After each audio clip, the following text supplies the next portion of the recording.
Sekarang ada pertanyaan yang besar. Bisakah seorang insan manusia biasa disebut Tuhan? Kita akan dapatkan jawabannya. Bisakah seorang raja atau seorang kaisar disebut Tuhan? Saya kasih contoh. Julius Caesar Augustus dari kerajaan Roma. Mereka dijadikan Allah, God, pada waktu mereka meninggal dunia. Negara membuat keputusan menjadikan Julius Caesar Augustus menjadi Allah, God. Kalau Kaisar Domitian berbeda. Dia masih hidup, dia memberi gelar dirinya Allah. Semua surat-surat kenegaraannya dia tanda tangani sebagai seorang Allah. Pertanyaannya, bisakah mereka disebut Tuhan? Bagaimana dengan seorang nabi? Bisakah seorang nabi disebut Tuhan? Contohnya Nabi Adam, Nabi Nuh, Nabi Ibrahim, Nabi Daud, dan nabi-nabi yang lain. Bisakah mereka disebut Tuhan? Bagaimana dengan seorang rasul? Rasul artinya utusan. Bisakah rasul siapapun juga, insan manusia, insan yang bisa mati, bisa jatuh sakit, menderita, bisakah disebut Tuhan? Bisakah seorang pemimpin dari kelompok tertentu, sebagai contoh David Koresh, pemimpin dari kelompok Davidian, bisakah dia disebut Tuhan? Dia menyatakan dirinya Allah, Tuhan, dan dia menandatangani surat-suratnya dengan David Koresh, God, Allah. Bisakah manusia biasa disebut Tuhan? Apa jawabnya? Tidak bisa. Mustahil. Nah, saya ambil kamus KBBI, Kamus Besar Bahasa Indonesia, untuk mencari tahu dalil dari kata mustahil. Mustahil menurut KBBI ini artinya tidak bisa, tidak mungkin terjadi. Saya punya beberapa sahabat dari Singapura. Kalau mereka baca ini, mereka akan kata, tak bisa, tak mungkin terjadi. Berarti tidak ada manusia biasa disebut Tuhan. Kalau begitu, siapa yang bisa, siapa yang berlayak disebut Tuhan? Mari kita tanya Alkitab kita. Firman Allah isinya. Apa kata Alkitab? Ingatlah hal-hal yang dahulu dari sejak purbakala, bahwasanya akulah Allah dan tidak ada yang lain. Akulah Allah dan tidak ada yang seperti aku.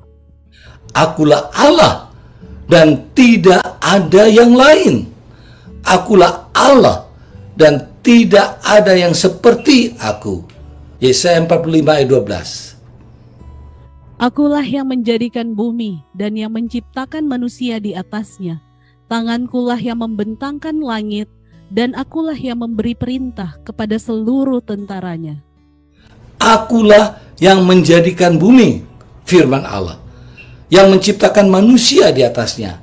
Tangankulah yang membentangkan langit, dan akulah, firman Allah, yang memberi perintah kepada seluruh tentaranya. Semua benda-benda angkasa di langit, semua diperintah dan jadi oleh Allah.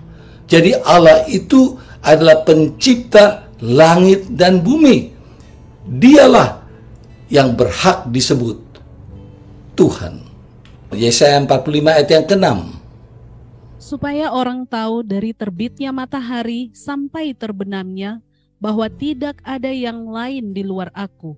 Akulah Tuhan dan tidak ada yang lain. Bukan main. Allah kita itu katakan, akulah Tuhan dan tidak ada yang lain. Nanti kita akan dapatkan itu dalam bahasa yang lain. Kalau begitu, siapakah yang mengucapkan kalimat-kalimat tadi? Jawabannya, Allah, God dalam bahasa Inggrisnya. Mari kita ringkaskan firman Allah tadi. Akulah Allah dan tidak ada yang lain. Akulah Allah dan tidak ada yang seperti aku. Akulah yang menjadikan bumi. Akulah yang membentangkan langit. Akulah yang menciptakan manusia. Dialah Allah yang berlayak disebut Tuhan, karena dialah Allah yang menciptakan langit dan bumi dan segala isinya. Menjawab pertanyaan tadi, kalau begitu siapa yang bisa disebut Allah? Disebut Tuhan. Allah yang berlayak disebut Tuhan, karena dialah Allah Khalik, pencipta yang menjadikan langit dan bumi dan segala isinya. Mari kita fokus ke kalimat tadi itu. Akulah Allah dan tidak ada yang lain. Allah itu adalah Tuhan karena Dia adalah pencipta langit dan bumi. Tidak ada yang lain. Nah, ada yang bertanya, banyak yang datang kepada saya dan bertanya, bagaimana dengan kalimat la ilaha illallah yang diterjemahkan sebagai tiada Tuhan selain Allah? Bagaimana dengan terjemahan ini? Allah itu adalah Tuhan pencipta langit dan bumi, dan Dia berkata tidak ada yang lain. Sekarang apa arti yang sebenarnya dari la ilaha illallah?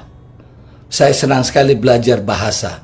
Salah satu yang saya sukai selain mempelajari bahasa Greka, Ibrani, Aramai, dan bahasa Arab, saya dapati inilah arti yang sebenarnya dari la ilaha illallah. Dan saya pelajari dari banyak buku, banyak website. Dan saya ambil contoh satu saja dari muslim.org.id. Ayat-ayat tentang tafsiran kalimat la ilaha illallah yang dituliskan oleh Dr. Adhika Mianoki, spesialis syaraf. Terima kasih Dr. Adhika Mianoki untuk bahasan Anda. Inilah yang dia katakan. Makna atau arti la ilaha illallah yang benar adalah tidak ada sesembahan yang benar dan berhak disembah kecuali Allah semata.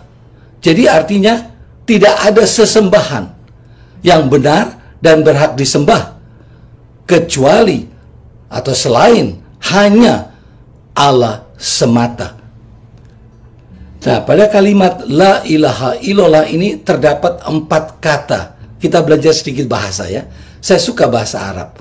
Saya sudah berkunjung ke banyak negara Arab, ya, seperti di Turki, di Qatar,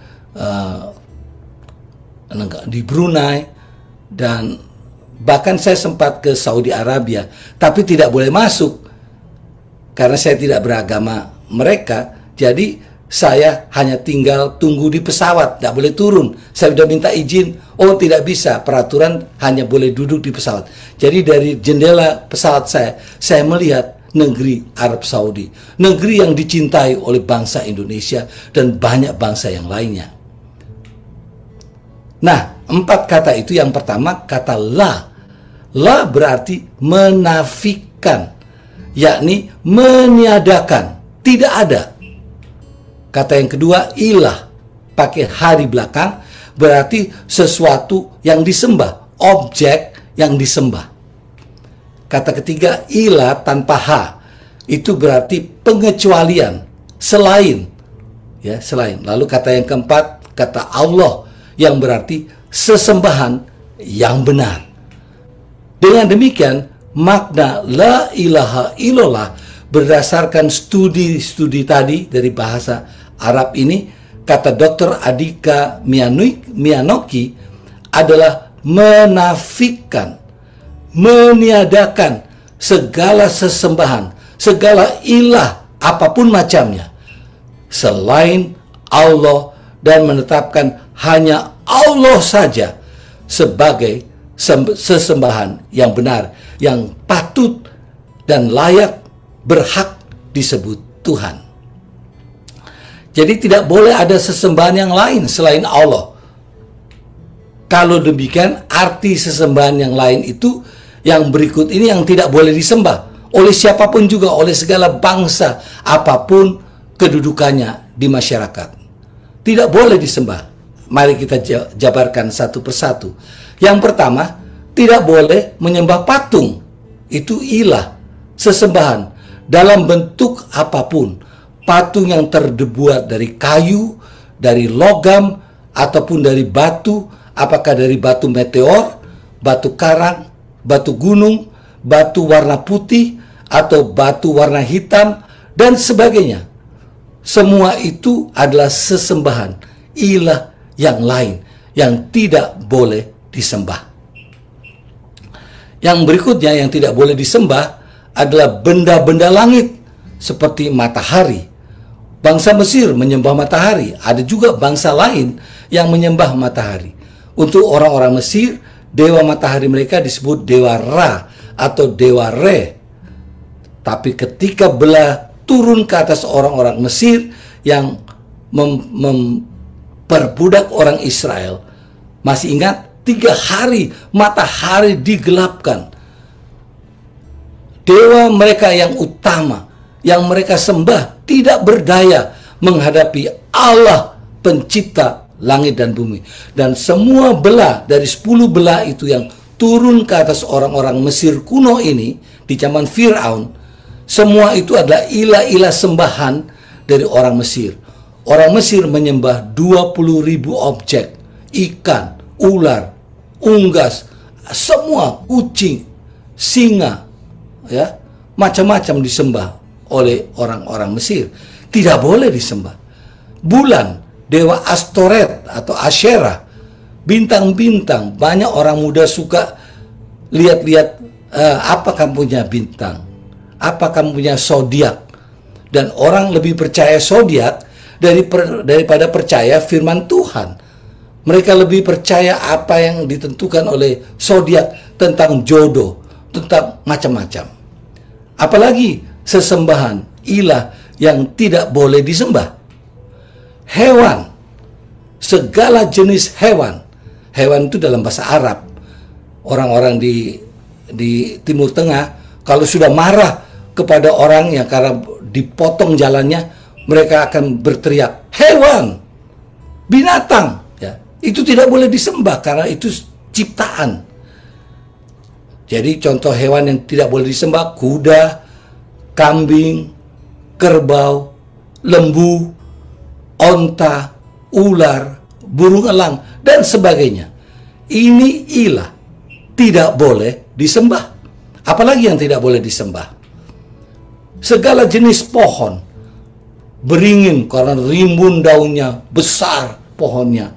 Oh, banyak orang taruh sesembahan, taruh sedekah atau taruh persembahan kepada pohon beringin, pohon kurma dan sebagainya.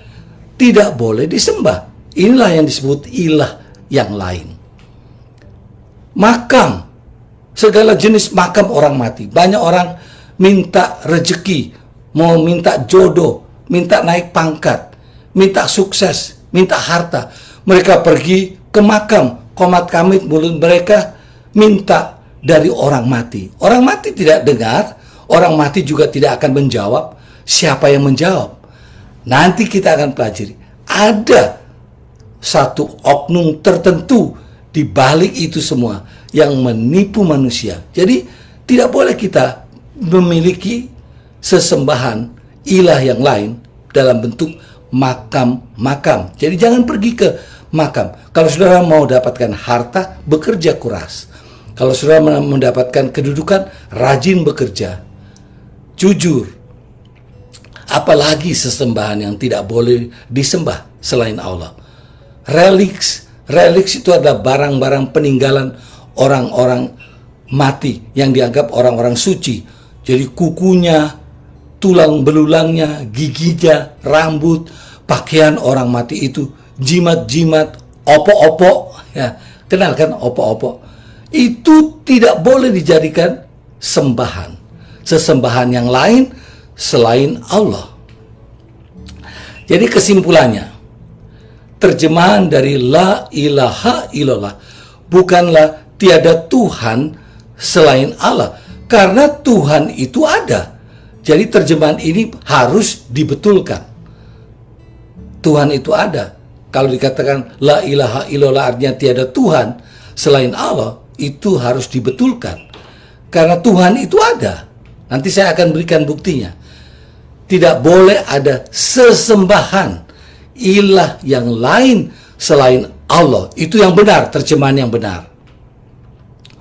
Kalau terjemahannya tiada Tuhan selain Allah, maka kalimatnya haruslah la robi ilallah. Mari kita belajar bahasa. Saya mempunyai Quranic Arabic Corpus. Ini kamus luar biasa. Kalau sudah bisa dapatkan dari website, ini kamus lengkap, kata demi kata, setiap ayat. Di dalam Quran ini dituliskan, di dalam Al-Quran, seluruh Al-Quran, terdapat kata Rabbi. Rabbi itu ada bahasa Arabnya, my Lord, Tuhanku, tertulis di Al-Quran 1318 kali. Berarti Rabbi, Tuhan ada. Di Al-Quran dituliskan sebegitu banyak, 1318 kali. Kata Robaka, your Lord, Tuhanmu, tertulis 1693 kali. Kata Robana, our Lord, Tuhan kita, tertulis 1329 kali.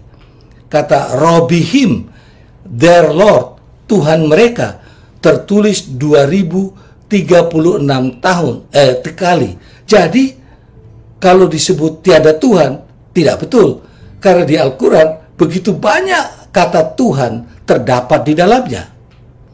Tidak ada satu ayat pun yang saya telah pelajari di dalam Al-Quran yang berbunyi la robi, tiada Tuhan. Karena robi artinya Tuhan, ilah sesembahan, ilah objek sembahan. Jadi tidak ada satu ayat pun yang berbunyi la robi. Tidak ada yang mengatakan tidak ada Tuhan. Semoga ini membuka pikiran kita. Semakin kita mengerti.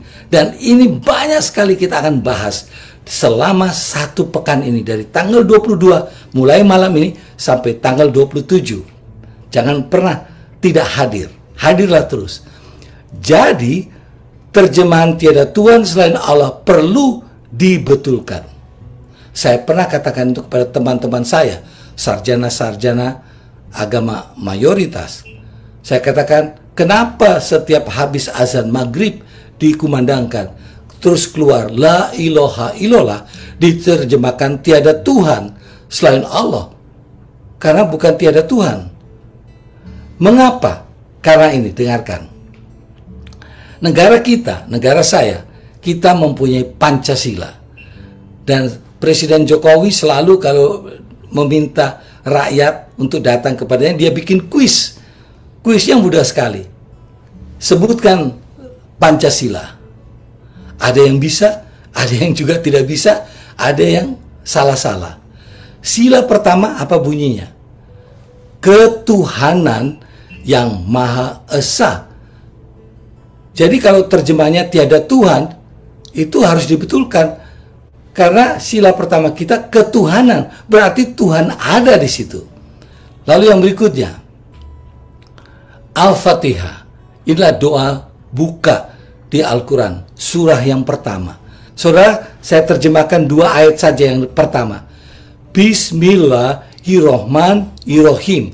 Dengan menyebut nama Allah yang Maha Pemurah lagi Penyayang. Ayat yang kedua, Alhamdulillahirobbil alamin. Ada kata Robi di situ. Segala puji bagi Allah, Tuhan semesta alam. Jadi terjemahan tiada Tuhan selain Allah perlu dibetulkan. Karena di Al-Quran, di surah Al-Fatihah dikatakan Alhamdulillahirobbil alamin. Ada Robi disebutkan. Nah, saya senang dengan doa dari Menteri Agama saya. Saya katakan menteri agama saya karena semua menteri agama di Indonesia itu adalah menteri dari semua agama, bukan hanya satu agama saja. Jadi Bapak Menteri ini, Bapak Yakut Kwomas, ia berdoa, satu doa yang dituliskan di website, doa yang sangat indah. Didoakannya pada waktu Indonesia merayakan peringatan Hari Kemerdekaan yang ke-76 tahun yang lalu. Mari saya tunjukkan isi doanya. Inilah isi doanya, masih ada panjang di bawah. Bapak Kwomas berdoa, "Ya Allah, Tuhan yang Maha Pengasih." Ada Tuhan. Jadi bukan tiada Tuhan. Ada Tuhan. Ya Allah, Tuhan yang Maha Pengasih. Lalu saudara bisa baca lagi isinya. Kemudian dia katakan, "Ya Allah, Tuhan." Tuhan kembali, yang Maha Penyayang. Lebih lanjut, beliau berdoa, "Ya Allah, Tuhan yang Maha Pemurah." Ada Tuhan. Jadi bukan tiada Tuhan selain Allah. Tiada ilah selain Allah. Di doa dari Menteri Agama. Nah, sekarang pertanyaannya, di dalam Alkitab dicatat sebuah pertanyaan. Pertanyaan yang luar biasa. Siapakah engkau, Tuhan? Nah, pertanyaan ini diajukan oleh seorang yang bernama Saulus. Saulus ini kemudian akan berubah namanya menjadi Paulus. Dicatat di Kisah 9 ayat yang kelima. Jawab Saulus, "Siapakah engkau, Tuhan?" Dan yang ditanya menjawab. Katanya, "Akulah Yesus yang kau aniaya itu." Mari kita lihat latar belakang dari Saulus atau Saul of Tarsus. Saul dari Tarsus. Di ayat tadi ada dua pribadi disebutkan, yaitu yang pertama Saulus, yang kedua Yesus. Mari kita lihat apa yang terjadi, hubungan apa di antara keduanya. Latar belakang kehidupan Saulus yang kemudian berubah menjadi Paulus. Apa latar belakangnya? Kisah 26 ayat yang ke-9. Bagaimanapun juga, aku sendiri pernah menyangka bahwa aku harus keras bertindak menentang nama Yesus dari Nazaret. Saulus ini adalah seorang Yahudi yang sangat fanatik, die hard Jew, orang Yahudi yang sangat fanatik. Dia sangat menentang nama Yesus dari Nazaret. Dia sangat membenci Yesus dari Nazaret. Lalu dia berpikir dia menyenangkan hati Allahnya yang dia percayai. Dia sangka, aku harus bertindak keras menentang nama Yesus dari Nazaret. Hal itu kulakukan juga di Yerusalem. Aku bukan saja telah memasukkan banyak orang kudus ke dalam penjara setelah aku memperoleh kuasa dari imam-imam kepala, tetapi aku juga setuju jika mereka dihukum mati. Saudara lihat, hebat sekali ini Saulus ini. Dia memasukkan banyak orang kudus ke dalam penjara. Dia pikir dia melakukan kehendak Allahnya. Setelah dia dapatkan kuasa dari imam-imam kepala, dia setuju bukan hanya memasukkan orang-orang kudus ke dalam penjara, apa juga yang dia lakukan? Jika mereka itu dihukum mati, wah, puas hatinya melihat pengikut Yesus Kristus ini dihukum mati. Lalu lihat ayat 11. Dalam rumah-rumah ibadat, aku sering menyiksa mereka dan memaksanya untuk menyangkal imannya, dan dalam amarah yang meluap-luap, aku mengejar mereka bahkan sampai ke kota-kota asing. Luar biasa ini Saulus ini. Di rumah-rumah ibadat, tempat orang beribadah, tempat yang paling aman seharusnya, dia sering menyiksa orang-orang di dalam itu yang berdoa kepada Yesus Kristus. Dia memaksa orang-orang ini menyangkal imannya, menyangkal Yesus Kristus, dan dalam amarah yang meluap-luap, waduh, bukan main, dia mengejar pengikut-pengikut Yesus Kristus ini, bahkan sampai ke kota-kota asing. Dan dia satu kali dengan beberapa orang siap mau menangkap pengikut-pengikut Yesus yang disebut pengikut-pengikut jalan yang lurus. Mereka pergi ke kota Damsyik. Lalu di tengah-tengah perjalanan dengan tujuan mau menangkapi orang-orang percaya, mau membunuh mereka yang mengikut Yesus Kristus. Di tengah perjalanan, Saulus ini dihadang oleh pribadi yang dia aniaya. Kapan dia menganiaya Yesus Kristus? Semua yang menganiaya pengikut Yesus Kristus, mereka sama saja seperti menganiaya Yesus Kristus itu sendiri. Di tengah jalan, sinar yang terang benderang, lebih benderang dari matahari, menerpa Saulus, menerpa matanya, dan membuatnya dia buta sampai 3 hari lamanya. Di dalam cahaya yang benderang itu, ada satu suara memanggil namanya dan berkata, "Saulus, Saulus, mengapa engkau menganiaya aku?" Jawab Saulus, "Siapakah engkau, Tuhan?" Lalu katanya, "Akulah Yesus yang kau aniaya itu." Jadi saudara lihat, menganiaya pengikut Yesus Kristus sama dengan menganiaya Yesus Kristus itu sendiri. Akulah Yesus yang kau aniaya itu. Pendek cerita, setelah Saulus ini menjadi buta, tidak bisa makan, tidak bisa minum, Tuhan memerintahkan supaya dia pergi berjumpa dengan Ananias. Ananias tadinya takut mau ketemu Saulus, tapi Tuhan katakan, temui dia. Dan akhirnya bertemulah kedua mereka, didoakan Saulus ini, sembuhlah dia, matanya pun bisa celik kembali. Dan setelah itu Saulus bertobat, dia ganti namanya menjadi Paulus. Saudara tahu arti Paulus? Paulus artinya batu yang kecil. Dia menjadi orang yang tidak berarti. Tadinya dia pikir Saulus menganiaya orang-orang pengikut jalan Yesus Kristus. Bangga dia kalau disebut, berapa yang sudah kamu tangkap, berapa yang sudah kamu penjarakan, berapa yang kamu sudah hukum mati. Salah satunya Stefanus. Tapi dia bertemu Yesus di tengah jalan, dan akhirnya dia bertobat. Dia rubah namanya menjadi Paulus. Dia kemudian mengajarkan tentang Yesus Kristus, Tuhan Yesus dia sebutkan, dan mengasihi Tuhan Yesus dengan sepenuh hatinya. Dia tuliskan dalam 1 Korintus 15 ayat yang ke-9, "Karena aku adalah yang paling hina dari semua rasul, sebab aku telah menganiaya jemaat Allah." Rasul Paulus terpukul hatinya. Dia penganiaya orang-orang benar, penurut, pengikut Yesus Kristus. Dan dia merasa dia adalah rasul yang paling hina. Lalu dia tuliskan juga, saudara bisa baca tulisan-tulisan Rasul Paulus di 13 suratannya. Dia tuliskan, kasih karunia Tuhan.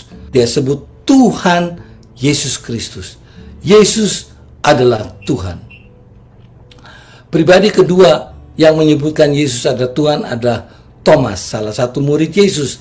Ketika Yesus telah bangkit, lalu menunjukkan dirinya kepada murid-murid yang lain, Thomas tidak hadir waktu itu. Lalu waktu dikasih tahu kepada Thomas, "Master, guru kita sudah bangkit." "Saya tidak percaya," kata Thomas. "Sebelum saya tusukkan jari saya ke dalam lubang bekas paku di tangannya dan dirusuknya, baru saya percaya." 1 minggu kemudian, Yesus bertemu dengan Thomas. Lalu Yesus berkata, Kemudian ia berkata kepada Thomas, "Taruhlah jarimu di sini dan lihatlah tanganku. Ulurkanlah tanganmu dan cucukkan ke dalam lambungku, dan jangan engkau tidak percaya lagi, melainkan percayalah." Itulah yang Yesus katakan kepada Thomas. "Nih, taruh jarimu, tusukkan di lubang bekas paku, dan cucukkan di dalam lambungku bekas luka lembing tombak." Yohanes 20 ayat 28 mengatakan, Thomas menjawab dia, "Ya Tuhanku dan Allahku." Sekarang Thomas percaya Yesus Kristus. Dia katakan, "Ya Tuhanku." Dia katakan kepada Yesus, "Ya Tuhanku dan Allahku." Lalu Yesus berkata, luar biasa ayat ini, Yohanes 20 ayat 29, Yesus kata, engkau sudah melihat aku, maka engkau percaya. Tetapi berbahagialah mereka yang tidak melihat, namun percaya. Saudaraku, saya merasa berbahagia karena saya belum melihat Yesus Kristus, tapi saya percaya kepadanya. Itu sebabnya saya menjadi berbahagia. Tentu ada banyak dari saudara pemirsa saat ini yang belum pernah melihat Yesus. Saya yakin tidak ada satupun yang pernah melihat Yesus. Tetapi walaupun tidak melihat, saudara percaya akan dia, saudara akan berbahagia. Thomas melihat Yesus dan yang telah bangkit dan menampakkan diri serta berkata, ya Tuhanku, Kurios, bahasa Greka artinya Lord, Tuhanku, dan Allahku, Theos dalam bahasa Greka yang artinya God. Jadi Yesus Kristus adalah Kurios, Tuhan, dan Theos, dan Allah. Pribadi yang ketiga yang menyaksikan Yesus adalah Tuhan adalah Stefanus, yang mati dibunuh dengan direjam dengan batu sampai mati oleh karena dia memperkenalkan Yesus Kristus yang adalah Tuhan dan Allah. Mari kita lihat ayatnya. Kisah 7 ayat 59 sampai 60. Sedang mereka melemparinya, Stefanus berdoa, katanya, ya Tuhan Yesus, terimalah rohku. Sambil berlutut ia berseru dengan suara nyaring, Tuhan, janganlah tanggungkan dosa ini kepada mereka. Dan dengan perkataan itu, meninggallah ia. Saudara lihat, Stefanus di dalam keadaan menderita. Seharusnya kalau dia mau lepas dari hukuman rejam dengan batu, dia sangkal saja Yesus Kristus. Tapi tidak. Dia percaya Yesus adalah Tuhan. Jadi dia katakan, ya Tuhan, terimalah rohku, terimalah nyawaku. Sambil berlutut ia berseru dengan suara nyaring, Tuhan. Dia sebut Yesus Tuhan. Tidak peduli batu berjatuhan menghantam tubuhnya sampai dia meninggal dunia. Dia tahu Yesus adalah Tuhan. Nah, 3 orang rasul yang menyebut Yesus adalah Tuhan. Kita sudah lihat tadi, Saulus yang berubah menjadi Paulus, kemudian Thomas, dan Stefanus. Sekarang, apa kata Yesus tentang dirinya sendiri? Karena ada orang katakan, tidak pernah Yesus mengaku dirinya Allah, tidak pernah Yesus mengaku dirinya Tuhan. Mari kita lihat ayat kitab suci. Yesus, pernyataan Yesus. Yesus berkata, dicatat dalam Yohanes 13 ayat 13. Nah, bagi mereka yang katakan Yesus tidak pernah menyatakan dirinya Tuhan, ini ayatnya. Tolong baca Yohanes 13 ayat 13. Kamu menyebut aku guru dan Tuhan, dan katamu itu tepat, sebab memang akulah guru dan Tuhan. Yesus adalah guru, master, dan Tuhan, Lord. Kurios, dalam bahasa aslinya, bahasa Greka, ini saya ambil dari dari Alkitab terjemahan bahasa Greka, Stephanus Tectus Receptus 1550, salah satu dari terjemahan Alkitab bahasa Greka untuk Perjanjian Baru yang pertama sekali. Dikatakan humeis phonete meho didaskalos. Didaskalos artinya ya guru, master, kai, dan ho kurios. Kurios artinya Tuhan, kai kalos legete emigar. Jadi kamu katakan aku guru dan Tuhan. Benar apa yang kamu katakan, karena akulah guru dan Tuhan. Jadi ternyata Yesus pernah menyatakan dirinya sebagai Tuhan. Nah, bisakah seorang manusia biasa menyebut dirinya Tuhan? Kita sudah dapatkan tadi, tak mungkin. Ya, tidak benar, tidak bisa. Hanya yang sebenar-benarnya Allah yang menjelma menjadi manusia, dia berhak untuk disebut Tuhan. Nah, eksistensi Yesus dicatat dalam Alkitab Perjanjian Lama dan Perjanjian Baru. Mari kita baca Yohanes 5 ayat 39 dan 40. Kamu menyelidiki kitab-kitab suci, sebab kamu menyangka bahwa olehnya kamu mempunyai hidup yang kekal, Tetapi walaupun kitab-kitab suci itu memberi kesaksian tentang aku, namun kamu tidak mau datang kepadaku untuk memperoleh hidup itu. Yesus katakan, kamu menyelidiki kitab-kitab suci sebab kamu menyangka olehnya kamu mempunyai hidup yang kekal. Kitab-kitab suci ini kalau dibaca, dipelajari dan dituruti berisikan hidup yang kekal. Tapi walaupun kitab-kitab suci itu memberi kesaksian tentang aku, kata Yesus, namun kamu tidak mau datang kepadaku untuk memperoleh hidup itu. Pertanyaannya, kitab-kitab suci yang mana yang berisi hidup yang kekal dan yang menyaksikan tentang Yesus? Lukas 24 ayat 44. Ia berkata kepada mereka, inilah perkataanku yang telah kukatakan kepadamu ketika aku masih bersama-sama dengan kamu, yakni bahwa harus digenapi semua yang ada tertulis tentang aku dalam kitab Taurat Musa dan kitab Nabi-Nabi dan kitab Mazmur. Inilah kitab-kitab suci itu disebutkan oleh Yesus, kitab Taurat Musa, kitab Nabi-Nabi, dan kitab Mazmur. Yang mana itu ya? Kitab Taurat Musa ada 5 buku pertama dari Perjanjian Lama yang disebut nanti kita lihat, yaitu Kejadian, yang kedua Keluaran, Imamat, Bilangan, yang kelima Ulangan. Alkitab bahasa Jerman, Alkitab bahasa Batak menyebutkan kitab Musa 1, Musa 2, Musa 3, Musa 4, Musa 5. Inilah kitab Taurat Musa. Di dalamnya berisikan tentang hidup kekal dan menyaksikan tentang Yesus. Kitab yang berikutnya ada kitab Nabi-Nabi. Ada banyak Nabi-Nabi yang tertulis di dalam kitab suci Perjanjian Lama. Dan saya mau ambil satu saja, yaitu kitab Nabi Yesaya. Sebab seorang anak telah lahir untuk kita, seorang putra telah diberikan untuk kita. Lambang pemerintahan ada di atas bahunya, dan namanya disebutkan orang, Penasihat Ajaib, Allah yang perkasa, Bapa yang kekal, Raja Damai. Nah, ini adalah nubuatan dituliskan oleh Nabi Yesaya yang dituliskan di tahun 701 sampai 681 sebelum Masehi. Disebutkan seorang anak telah lahir dan seorang putra telah diberikan. Jadi satu orang dia disebut anak lahir, lalu orang yang sama disebut putra diberikan. Mari saya jelaskan.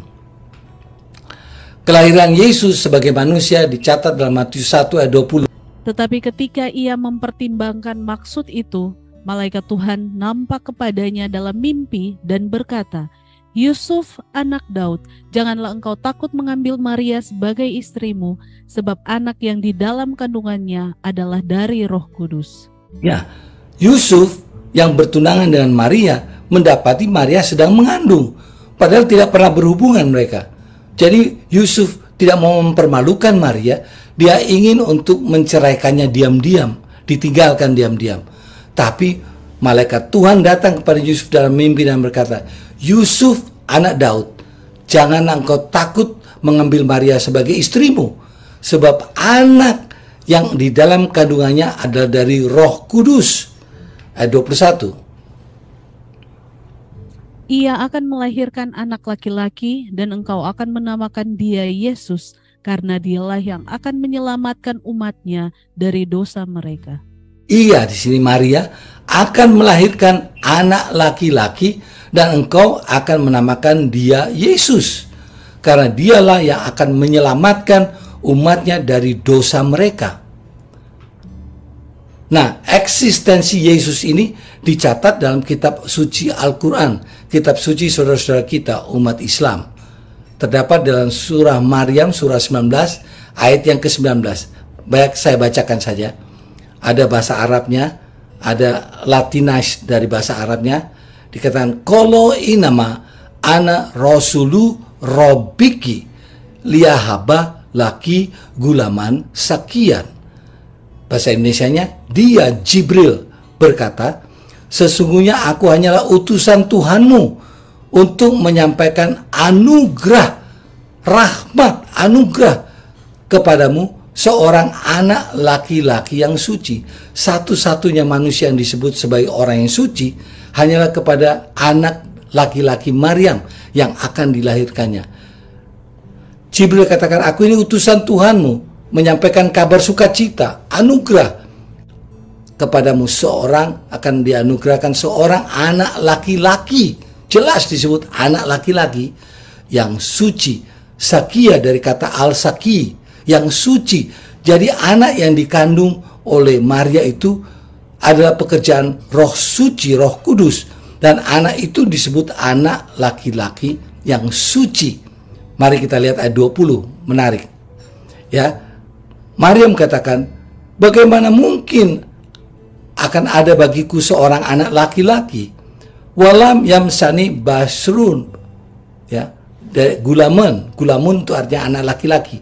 Sedang tidak pernah seorang manusia pun menyentuhku, ya. Dan aku bukan pula seorang bezina, bagia. Saya ini wanita baik-baik, gadis ting-ting, gadis yang suci. Bagaimana aku tidak pernah disentuh oleh laki-laki, kok bisa punya anak? Aku bukan pezina. Apa jawaban dari malaikat Jibril ayat 21? Dikatakan, kalau kadaliki, kalau rabuki huwa alaya hayinun walinaj alahu ayatal linasi warahmatam mina wakana amram makdiya. Wah, ini bagus sekali terjemahannya. Saudara, kalau sudah tahu bahasa Arabnya, saudara baca. Dia Jibril berkata, demikianlah Tuhanmu berfirman, hal itu mudah bagiku, alaya hayinun. Hal itu mudah bagiku.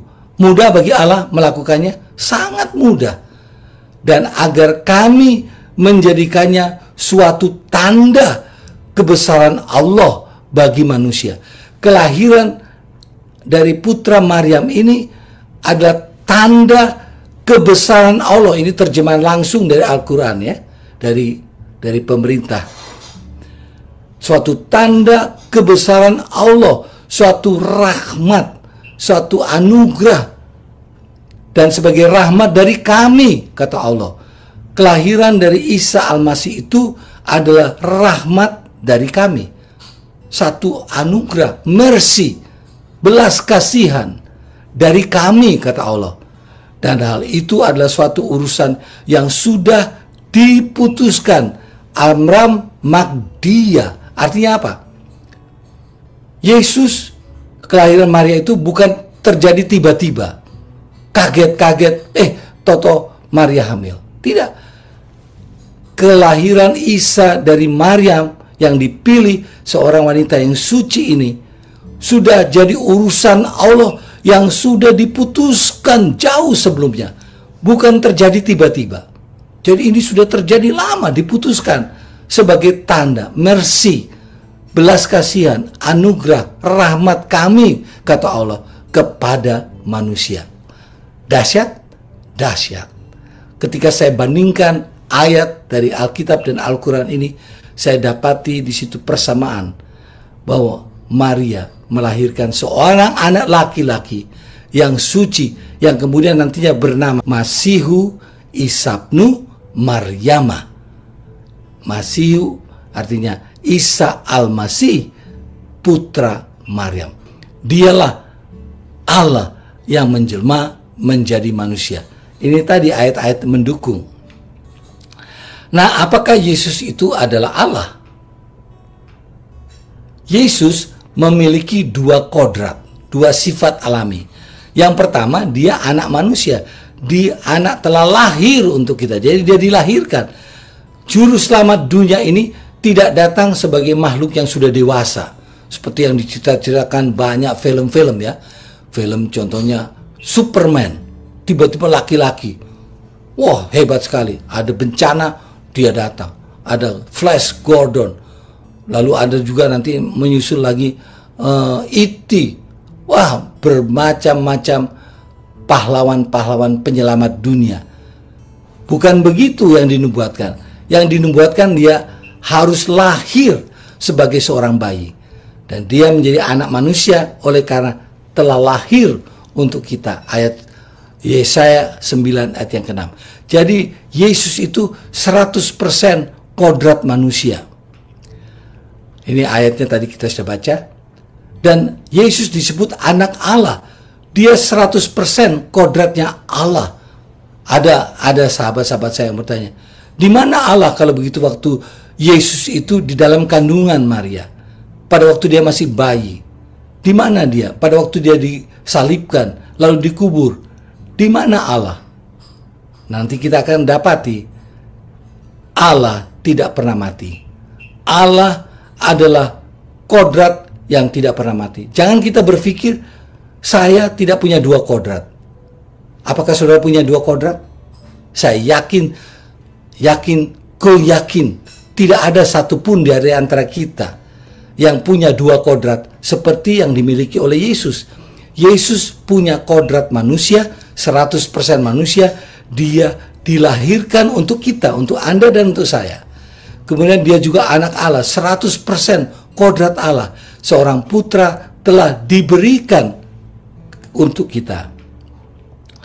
Jadi Yesus memiliki dua kodrat, sebagai Allah dan sebagai manusia. Yesus tidak menukar keilahiannya dengan kemanusiaan. Bisakah Allah itu menjadikan dirinya menjadi matahari? Bisa? Bisa, dia maha kuasa. Kalau dia mau pilih jadi bulan, bisa. Jadi bintang, jadi ikan raksasa, jadi awan yang tebal. Bisakah dia? Bisa. Bisakah dia jadi gunung yang besar? Bisa. Bisakah dia jadi semut? Bisa. Tapi saudara dengarkan, Allah tidak memilih untuk menjadi semut. Allah tidak memilih untuk menjadi pohon yang besar. Dia tidak memilih untuk jadi matahari, bulan, atau bintang-bintang. Dia tidak memilih untuk menjadi awan yang bergumpal-gumpal. Dia tidak memilih untuk menjadi gunung yang besar dan tinggi. Dia pilih menjadi manusia. Kenapa? Dia mau menyelamatkan manusia. Manusia yang berdosa ingin dipulihkan keadaannya untuk dapat diselamatkan. Itu sebabnya dia disebut Allah dan manusia. Saya tidak bisa menjadi Allah. Saya tidak bisa menjadi manusia. Saya punya anak. Tidak pernah saya inginkan anak saya jadi Allah. Itu mustahil. Tidak mungkin. Tapi Yesus sangat mungkin. Dia adalah Allah. Dia tidak tukar kealahannya dengan kemanusiaan. Dia pada satu ketika, dia adalah Allah dan dia juga adalah manusia. Inilah yang disebut persatuan hipostatik. Persatuan kedua kodrat ini di dalam diri satu pribadi, Yesus Kristus. Jadi Yesus Kristus itu bukan manusia biasa. Dia bukan seorang nabi biasa. Orang katakan, oh salah satu dari nabi. Tidak. Yesus bukan nabi biasa. Yesus bukan raja biasa. Yesus bukan manusia biasa. Dia adalah Allah yang menjelma menjadi manusia. Kodrat dua ini ada pada dirinya. Nah, sekarang lihat. Seorang putra telah diberikan untuk kita. Dia menjadi anak Allah. Dalam konteks penyelamatan manusia. Ini misi penyelamatan manusia. Dia rela untuk sedemikian. Turun derajatnya dari pencipta menjadi sama seperti makhluk ciptaan. Untuk apa? Untuk menyelamatkan. Mari kita lihat Yohanes 3:16. Kita semua sudah tahu ini. Karena begitu besar kasih Allah akan dunia ini, sehingga ia telah mengaruniakan anaknya yang tunggal, the only begotten son. Kata the itu artikel yang artinya hanya dia, satu-satunya. Ada banyak anak-anak laki-laki di dunia ini, tapi the only begotten son, satu-satunya anak yang tunggal, satu-satunya, tidak ada yang lain. Hanya Yesus Kristus. Saudara lihat, Allah mengasihi isi dunia ini sehingga ia telah mengaruniakan, bukan ia telah melahirkan anaknya. Ia telah mengaruniakan anaknya yang tunggal. Siapa dia? Yesus Kristus. Supaya setiap orang yang percaya kepadanya tidak binasa, melainkan beroleh hidup yang kekal. Kalau Anda dan saya percaya Yesus adalah Allah yang menjelma menjadi manusia yang mempunyai dua kodrat, Allah dan manusia, maka kita akan selamat dan beroleh hidup yang kekal. Ada orang yang katakan, itu tidak mungkin, karena saya tidak mungkin demikian. Ya, jangan kita kenakan itu ketidakkemungkinan kita kepada Yesus Kristus, karena kita berbeda kodrat kita dari Yesus Kristus. Saya tidak bisa menjadi Allah bersamaan saya menjadi manusia. Saya tidak bisa. Anda juga tidak bisa. Jangan kita berpikir karena kita tidak bisa memiliki dua kodrat, maka Yesus juga tidak punya dua kodrat. Tidak betul demikian. Yesus memiliki dua kodrat, Allah dan manusia. Lalu lihat 1 Korintus 1 ayat 18. Sebab pemberitaan tentang salib memang adalah kebodohan. Bagi siapa? Bagi mereka yang akan binasa. Tetapi bagi kita yang diselamatkan, pemberitaan tentang salib itu adalah kekuatan Allah. Ada banyak orang melecehkan, mencemooh. Ada yang katakan di kayu salib itu ada jin kafir. Lalu ada juga yang menyatakan tentang kelahiran Yesus, siapa yang jadi bidannya. Dan banyak cemoohan, olok-olokan. Karena apa? Rasul Paulus katakan, pemberitaan tentang salib memang adalah kebodohan bagi mereka yang akan binasa. Tetapi bagi kita yang diselamatkan, pemberitaan itu adalah kekuatan Allah. Aduh, dahsyatnya Allah kita ini. Ketika Yesus mati di kayu salib, kodrat mana yang mati? Bukan kealahannya, tapi kemanusiaannya. Sementara kodrat kealahannya tidak berubah, tidak bisa mati. Pemberitaan itu dikatakan adalah kekuatan Allah, dunamis Allah. Kata dunamis dalam bahasa Greka menghasilkan kata yang menurunkan kata dinamit. Untuk apa dinamit? Tidak kita bawa di kantong kita. Itu adalah bahan peledak berkekuatan besar. Dipakai untuk apa? Dipakai untuk menghancurkan batu-batu gunung yang padat dan keras. Kata dunamis juga menghasilkan kata dynastai yang artinya sanggup, yang memiliki kekuatan. Contohnya Dynastes, ya, pemerintah, contohnya Presiden Amerika yang disebut POTUS, President of the United States, memiliki kuasa yang sangat besar. Salah satunya dia adalah panglima tertinggi angkatan bersenjata Amerika Serikat, kekuatan militer terbesar di dunia yang sanggup menghancurkan siapa saja di dunia dengan kekuatan nuklirnya. Kata dunamis, kekuatan juga menghasilkan kata dinamika, kekuatan dari dalam. Contohnya dinamika magma, gunung berapi, yang menyebabkan gunung berapi meletus, menyemburkan kekuatan yang dahsyat dalam bentuk semburan api, bebatuan, debu, dan asap tebal. Itulah dunamis. Dan kayu salib, kabar kayu salib itu ada dunamis Allah. Inilah Injil yang kekal itu. Itu sebabnya Rasul Paulus yang bertemu Yesus di jalan, pada waktu dia mau menganiaya pengikut-pengikut Yesus, dia katakan, sebab aku mempunyai keyakinan yang kokoh dalam Injil, karena Injil adalah kekuatan Allah yang menyelamatkan setiap orang yang percaya, pertama-tama orang Yahudi, tetapi juga orang Yunani. Injil itu adalah kekuatan Allah. Jangan cemooh berita Injil. Jangan lecehkan, jangan hina kayu salib, kabar kayu salib. Karena kalau tidak ada kayu salib, siapa yang harus mati? Saya, Anda semua. Semua kita akan mati. Tapi Yesus mengambil tempat kita. Dia mati untuk menyelamatkan Anda dan saya. Puji Tuhan. Itulah dunamis Allah. Itulah Injil yang menobatkan Saulus dan berubah menjadi Paulus. Ku sebut dia Tuhan. Saya menyebut Yesus Tuhan. Kenapa? Dia adalah Allah yang menjelma menjadi manusia. Dia Allah yang menjelma menjadi manusia, mengambil hukuman yang seharusnya kita derita, hukuman mati. Dahsyat itu, saudara.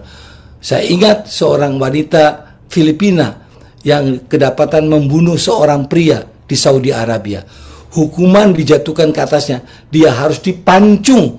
Tetapi istri dari pria itu mengeluarkan surat pengampunan. Memang suami saya jahat, jadi saya ampuni engkau. Dan wanita Filipina ini terlepas dari hukuman pancung di Saudi Arabia.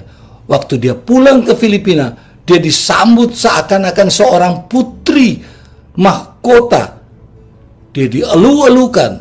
Kenapa? Terlepas dia dari hukuman mati. Kalau tidak Yesus Kristus disalibkan, saudaraku, kita yang harus disalibkan. Anda yang harus disalibkan. Semua kita harus mati.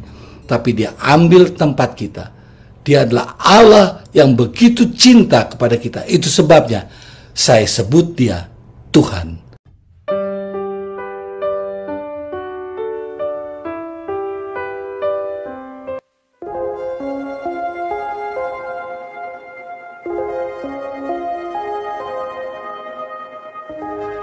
Hanyalah Yesus yang telah mati untuk tebus dosa kita dengan darahnya. Hanyalah Yesus yang menderita,